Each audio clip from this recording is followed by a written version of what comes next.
যাচ্ছি কোথায় আমরা? ওকে, তো আজকে আমার ছিল সোলো রেকর্ডিং। আমি আর দীপেন্দু বেরিয়ে পড়লাম, কিন্তু আজকের গন্তব্য মাঝদিয়া নয়। আজকে আমরা পৌঁছে গেছিলাম বাতকুল্লাতে। এরপর থেকে সমস্ত রেকর্ডিংয়ের কাজ শুভঙ্কর বাতকুল্লার এই ক্রিয়েটিভ একাডেমিতেই করবে। সেই কারণেই আমার পৌঁছে যাওয়া, এবং পৌঁছে যেটা জানতে পারলাম, এই নতুন স্টুডিওতে প্রথম রেকর্ডিংয়ের কাজটা আমিই করব। মানে আমাকে দিয়েই প্রথম রেকর্ডিংটা হবে।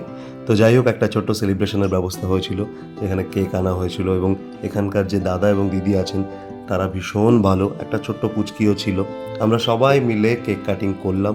এরপর শুরু হলো আমার সোলো গান রেকর্ডিং। চলো, একটা নতুন গান, এটা ব্যান্ডের গান নয়, এটা সোলো গান।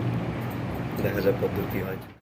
প্রিয়তমা, বোঝো না যে কত নিশি কাটছে একা, মুক্ত কি জানে কত সুপ্ত আশা পুষে রাখে ঝিনুক বুকে। তুমি জানো কি এক নীরব প্রেমী হারায় শুধু তোমায় চোখে। রেকর্ডিং কমপ্লিট করে আমি আর দিব্যেন্দু পৌঁছলাম বাঙালিয়ানা রেস্টুরেন্টে। আর ওই আঙুল দেখিয়ে দিব্যেন্দুকে যেটা বলছিলাম, ওটা দিব্যেন্দু স্ট্রিক্টলি বলে দিয়েছে ভিডিওতে যেন থাকে না। যাই হোক, ওসব আমাদের চলতেই থাকে। পেটে খিদে ছিল, খাবার দাবার খেলাম, এরপর রওনা দিলাম বাড়ির উদ্দেশ্যে।